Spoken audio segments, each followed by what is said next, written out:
Greetings, my name's Guy Dauncey. This is the show Change the World, where, as you know, if you've been following every week, I like to invite guests on the show who share my personal belief in positive vision for the future, in positive ideas, creativity, new ways of looking at things, and not just moaning and groaning. My guest today, I'm very happy to say, is Rick Kool, who's come up from Royal Roads. Rick is a zoologist, biologist, environmental educator. You were a science school teacher for quite a while on the West Coast, working with Royal Roads, working with BC's Ministry of Environment. And the Royal BC Museum. I meant to say the Royal BC Museum. You joined Royal Roads 15 or so years ago now, and you're founder of the MA in Environmental Education and Communication. Before we get to that, published, I love this bit, published on the walking speed of dinosaurs, North Coast native whaling, museum exhibit design, protozoan development, and the sex life of marine invertebrates. Yeah, it was a really wonderful set of lectures I used to give called Sin on the Seashore. Right, and now a lot of your work I know you for is around getting children inspired with nature and getting out into nature. Yeah. And I'm sure with children, the walking speed of dinosaurs is a pretty good beginning place. Oh, all of it. And then the parents love the sex on the seashore stuff. So it's perfect when looks for ways for engaging people with where they are. And, if you imagine back to the way our ancestors lived 200 or 300 years ago, before there were big cities, and the way children live today, what's happening with children's access and exposure to nature? Well, in most urban environments, and that's where most Canadians live, it's pretty limited.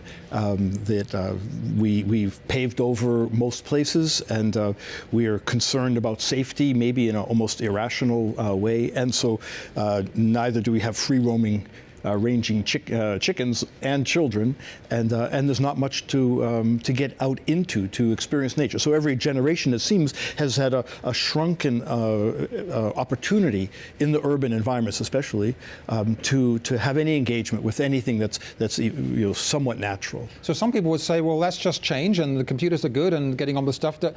Is there evidence? Does it harm children not to be? Well, if it harms children, but the evidence about the benefits of engaging with nature are pretty significant. So you could say that this disengagement from nature might be causing problems. We know that there's been amazing work done that exposure to nature on the part of children with ADHD and things is as effective as drugs.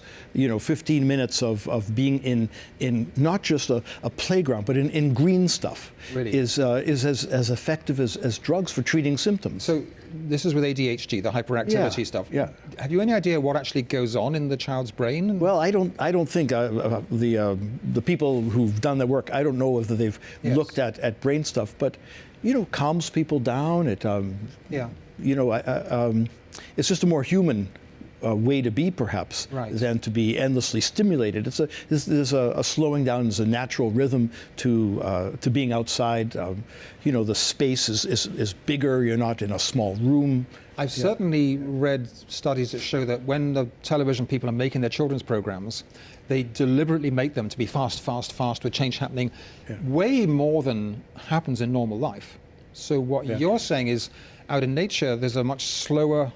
Is a much slower pace. And we've seen that all through society. I mean, now to 140 character tweets as being the normal mode of communication. There was a time, Neil Postman, a professor of education in the US, wrote a book called Amusing Ourselves to Death, where he talks about the debates that went on back in the 1830s between Abraham Lincoln and Stephen Douglas. And these would be in rural Illinois farmer type communities where after the plow in the fields, you'd spend an hour listening to Abraham Lincoln make a presentation, everyone go home and have dinner, come back holding those ideas in their head, hear Stephen Douglas give his part of the story, and then they would debate it.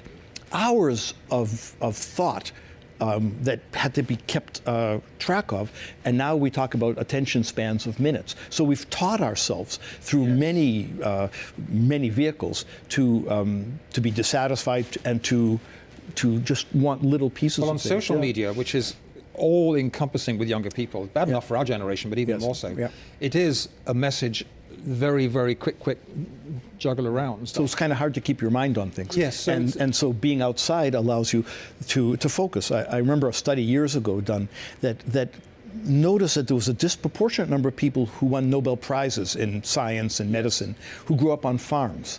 Interesting. And the explanation seemed to be that as a child growing up, you had time to watch things slowly change. Well, I remember as a child playing on the beaches down in Pembrokeshire in southwest Wales and finding beach pools and just looking at them and suddenly discovering all these, I didn't know what the names were, but I'd stay and be amazed, and there's a slowness around amazement and just watching. Yeah. That's right, yeah, and it's a wonderful poem by... Anemones don't move very fast. No. There's a wonderful poem by E.E. Cummings, and it's called Millie, Molly, Maggie, and May, and it ends with, no matter what we lose, like a you or a me, it's always ourselves that we find by the sea. And I think any of us who've grown up on the ocean have that slow experience. We have the slow food movement and the slow city movement. Cowichan Bay is the first slow city in North America. And nature gives us a chance to slow down at a time when maybe we really need that. So recently, maybe about a year ago, I read a story about the Souk outdoor primary school, and the parents were queuing up overnight to get their place a chance to study outdoors the whole time. Yeah, it's absolutely one of the best educational innovation stories I've ever heard. This was a bottom-up initiative through the Souk School District. Francis Krusakopf was a district principal, Enid Elliott, an educator up at Camosun College. And those two women seemed to coalesce a whole community around them in a bottom-up process that led to the creation of really one of the great innovations in British Columbia higher public school ed. The Sangster Elementary Nature Kindergarten. And in the first year, and in fact in almost all the years, because they've changed the way people get into it now, people were lining up for a night. So how does that kindergarten work? For people who have no idea what a nature kindergarten is. What it means is that the kids show up in the morning, and they have their wet weather clothes on. If the wind if it's not too windy, they go into the forest. If it's too windy, they go down to the beach.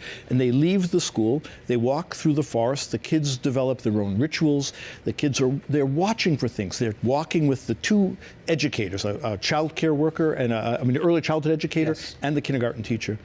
And they see stuff, and they do stuff, and they go to places, they do all of what they need to do in the curriculum and so much more, because they have a chance to not be bound by walls. Things happen, right? You find a dead shrew. And the kids have a guidebook that some of the students at Royal Roads created for the nature kindergarten. This beautiful guidebook, and when they find something, they pull out their guidebook, and it's a dead shrew, and there might be a maggot in it, and everyone's screaming and looking because they're excited and they're in there looking at this, and they can ask questions. And at home, they might never have seen a shrew before. I mean, they're awfully small. They're small, and because the kids are lower to the ground, they're more likely to see them. But they can ask questions of things like life and death. Outside when it happens. They found a few years ago, they found a dead owl. And the Aboriginal worker there, in many of the West Coast Aboriginal traditions, the owl has to do with death. The owl, I heard the owl call my name as a classic I'd be Canadian dead every novel. single night where I live if that was true. But the Aboriginal teacher talked about, it's not just about physical death. We could think about what are the things in us that we'd like to have die, that we're greedy, right, or that we're not always nice, and so they could go out. It was a place of magic for the kids. The same thing happened at South Park School here in the Victoria District. They didn't last long, but the first year that South Park had a nature kindergarten, parents were camping out for 2 nights. So let me ask the obvious question: what happens when it's really cold and wet?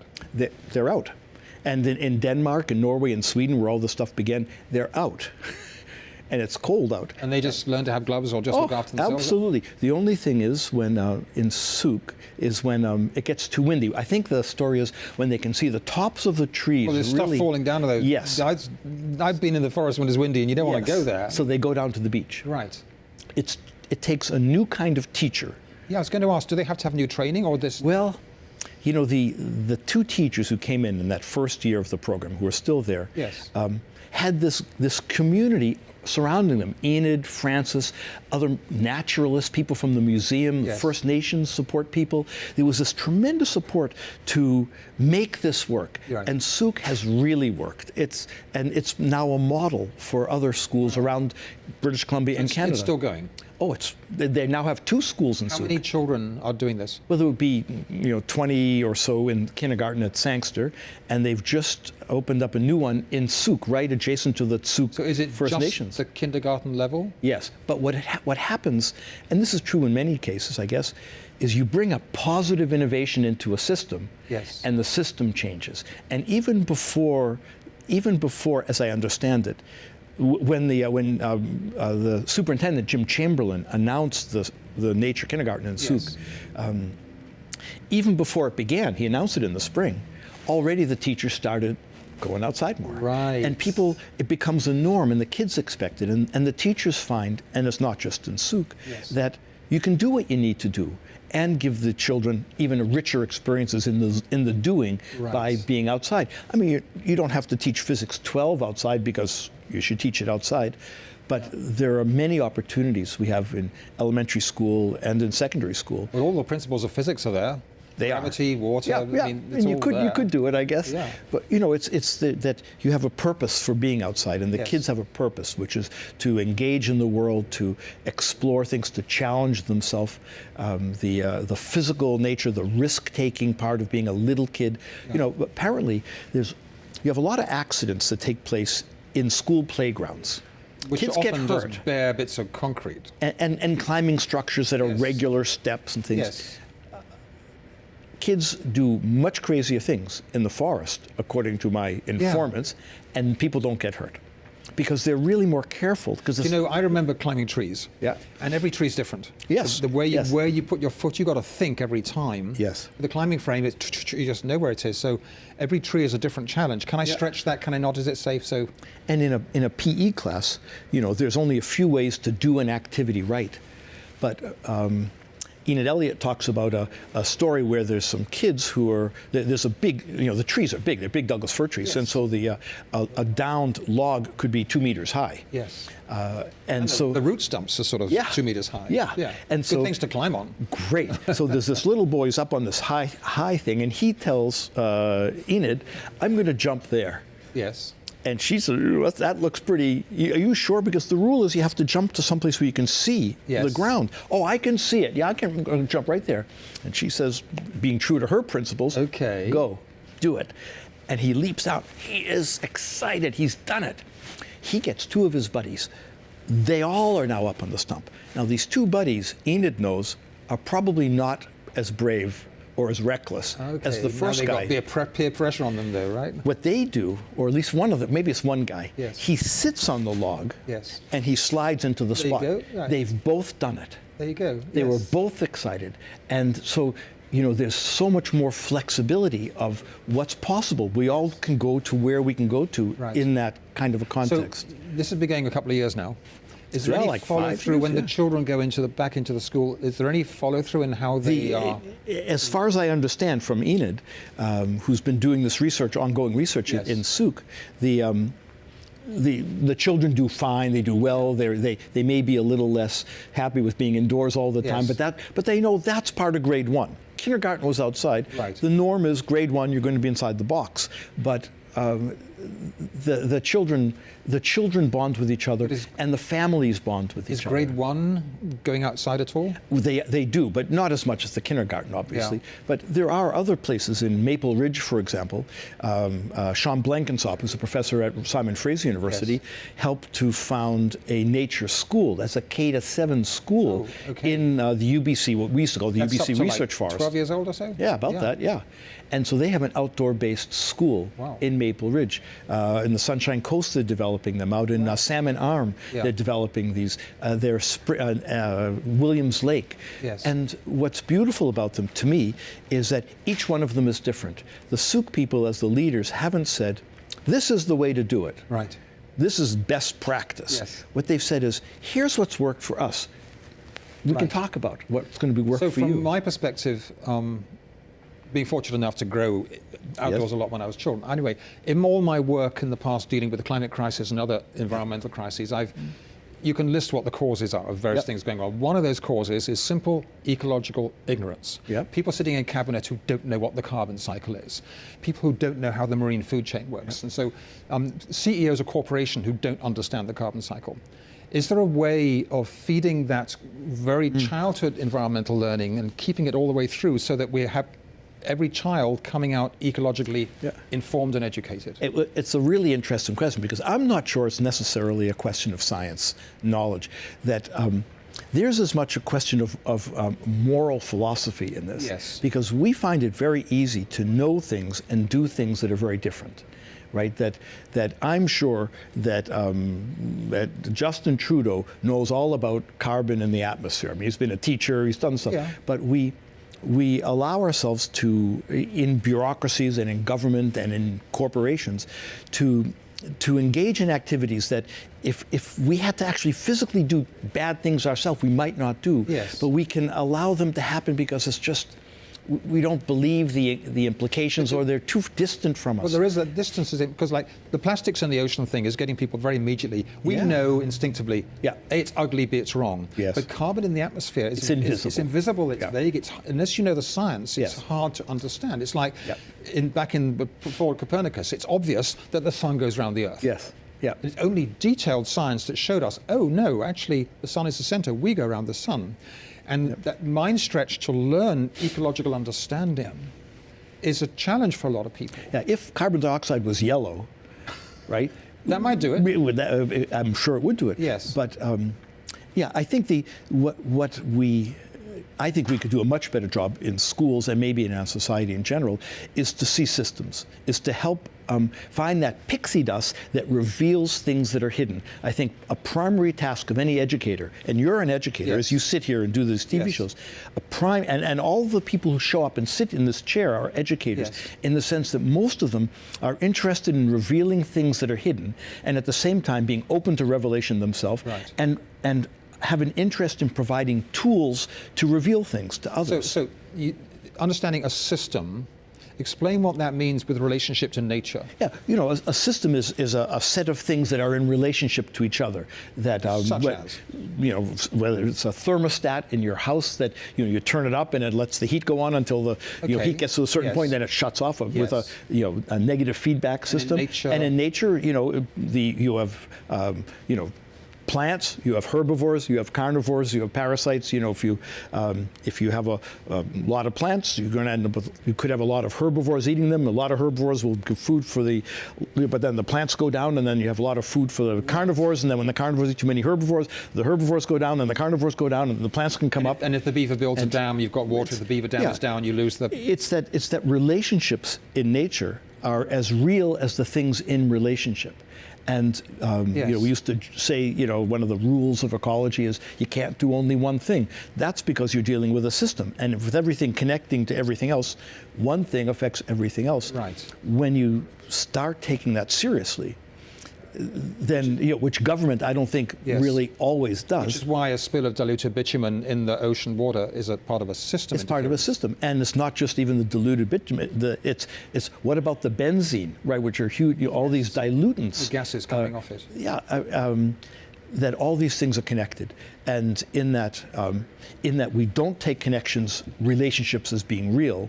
We ignore them. We say that the cup is real, but the relationship between the cup and the table we kind of ignore. Now, is that because of the old tradition of reductionism in science, of just breaking down? If we understand the atom, it'll be the secret. If we understand the quark, we'll have it all, and not seeing that relationships are not easy for us. I think that the science of ecology has been part of the science that's helped to reveal these relationships. I've just been reading a great big thick book by Timothy Lenton called The Patterning Instinct, and how humans, we have an instinct to not just to sort of eat food and stuff and have sex, but to make patterns out of things and to understand. We need meaning. Even if the meaning's wrong, we need a pattern. Right.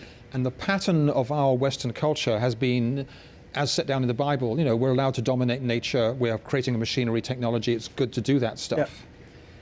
Yeah. And people who are sort of saying, well, the system's falling apart, are looking for a new pattern. to maybe be closer to what that system is. And so, and you mentioned the Bible stuff and that, domination. Yes. But if you look at Genesis 2:14, next time you get your Bible give here. Give us Genesis. 2:14 is a little small creation story. Yes. Just kind of lost in the early parts of the book of Genesis. And Genesis 2:14, in the King James translation of the Bible, talks about Adam being put into the garden to dress it and to keep it. That is, it wasn't his garden, and his job was to take care of it. And it's the origin, as far as I can see, and I've written around this, of what a steward does. A steward, the word steward comes from two Old English words, a stew, which is really a sty, like a pigsty, and a ward, which is the root of the word warden. The steward doesn't own the thing they care for. Stewardship is about non-possessive caring. And I think that is an important piece of our necessary growth as a society, as a global society. Interesting. I have a little funny story around that. It's a story from way back in England that there was a gardener on this big manor house, and the lord of the manor comes out and says to the gardener, "Oh my goodness, George, what a wonderful garden this is. Isn't it amazing what God can do?" And the gardener says, "Aye, governor. But you should see what he does when he's got it to himself." Right. So the gardener is stewarding the land in harmony with... That's right, because by himself there's going to be weeds and all sorts of things you don't want to see there. That's right. Given that the garden is an artificial thing in the first place, but a lot of the stuff in the Bible and in the Jewish tradition and in Muslim tradition, their definition of paradise is that idea of a garden when you work with plants and water and nature and you create this beautiful place. Yeah, in fact, in the Jewish tradition, we just had last month or end of January, we have a new year for trees. A new year for trees? For trees. Oh, I didn't know that. Yeah, and so there's Is that another 3,000-year-old? Oh, yeah. There are these different New Years in the Jewish calendar, and one of them is recognizing the trees come into bloom. In the Middle East, the almond trees come into bloom in end of January. So there's a new year for trees. So we're really taking them in a different way. For Victoria, just shift it to February. It's absolutely. Perfect, right? We should have a new year for the trees. What kind of ceremony happens around? Oh, it's just people take walks and hikes and eat a meal that is full of nuts and dates and dried fruits. I never knew that. Yeah, it's kind of fun. But I think that going back to the idea of stewardship, I think that there's a lot of opportunities, even in a school context, to teach caring for things that you don't own. And that is to me, really, we started talking about that in the Ministry of Environment when I used to work there in the early 1990s. So what happened was, again, ecological education stuff, there was a school in northern British Columbia that wanted to adopt a lake. So you remember in those days, in the 90s, it was all about adopting things. Yes. So one of my colleagues in the Ministry of Environment spent a summer looking for the perfect lake, and he found the perfect lake for this school to adopt. And they wrote up a beautiful proposal about all the things they were going to do. And at the end of this proposal, they wrote, and they were going to introduce rainbow trout into this lake. So I wrote back to the head of fisheries in Prince George and said, "This is a great proposal, except the idea of putting rainbow trout in a lake that's never seen rainbow trout." I said, putting rainbow trout into a lake like this is like adopting a child and giving it plastic surgery because you don't like the way it looks. It might have been a little, strange metaphor, but and it got me into trouble with some of my colleagues, but I never used that word adopting a place again. But in terms of stewarding the land, let me be blunt here. Most school grounds that I see are horribly boring. They're just terrible. Flattened grass. Terrible. And they're giving the children growing up, well, that is normal. Right. So, there's some great organizations. Right? So there's groups like the Evergreen Foundation based in Toronto that have as their focus bringing nature back into cities. Yes. And so they've done a lot of work around the country, really, with trying to green playgrounds. But I've known about Evergreen for 20 years, and I'm still seeing playgrounds out there. Why doesn't it happen? Well, because schools and school boards haven't taken this seriously. In fact, have you talked to Rob Fleming, our Minister of Environment, Minister of Education, but actually, about this? he's on my list of people to talk to right now. Get Rob Fleming. But there are schools in Vancouver that have had lawsuits because a child got poked in the eye with a branch, and the parents want all the trees in all the schoolyards to be cut down. So there's this kind of stuff too. There's a town in Oregon where the name of the town is Boring, Yes, and the school has a right. sign called boring high school, Right. and you look around and it's boring, concrete and yeah. glass. It is boring, but children are spending 10 Yes. 10 years in that kind of environment. So here in Victoria, we have places like Strawberry Vale Elementary that Lenny Ross, a Yes. fabulous teacher, just retired, really drove, along with the colleagues and the principal and the staff of Yes. that school. That's an example of what a school can look And we like just had, here. I just had Eden Murray on the show talking about the Youth Food Network and the work at Vic High, where they now got a garden club. Yes. And Yeah. they're growing the salad greens, they're cooking them, serving them salads and stuff like that. So Yeah, it can happen, but you notice it takes, like I can mention Lenny, and you just mentioned Eden, Yes. and this isn't part of the system yet. It's Needs to- idiosyncratic teachers Yeah. who have passion and desire, who want to make things different, who have Yes. hope, as you were always Yes. you're talking about, who are willing to put in a tremendous amount of time. So these are our heroes, those teachers who are Absolutely, doing that leadership absolutely. work, and, And the we- students were forming the garden clubs and Yes. the nature clubs. But if the teacher moves, now Lenny and the Strawberry Vale people, in truth, the whole school is buying it. Fantastic. They do it now, and it's not going to change. Yeah. But in most schools, in most places in British Columbia, it's the hero teacher who brings it, who drives it, and if they leave... We've got 1 minute left, but if I had my way, I'd have an adult class in Ecology 101, and you wouldn't be allowed to teach in a school or be a CEO of a corporation or a municipal councillor unless you'd got it and understood the systems you're talking about. And even, I've just been writing a letter to the Globe saying, anytime they talk about oil in Canada, they need to talk about climate change. Yes. Any article, every article. Make the link. has Look, to come. our time is running out here, Rick. Well, nice to be here with How you, did Guy. half an hour fly by? Look, so thank you for being a leader around this, for teaching the younger people, for inspiring so many people around this key big topic. So yeah, end of our show, time's out. My name is Guy Dauncey. This has been the show Change the World. My guest, Rick Kool, who works on environmental education at Royal Roads and inspires a whole bunch of people. One of my small contributions is this book of mine called Journey to the Future, Better World is Possible. It's a novel set in Vancouver in the year 2032 when all of these good things are happening in one place. And it's another attempt to make us feel positive, determined and inspired. Thanks for watching. Tune in next week for more. Thanks then.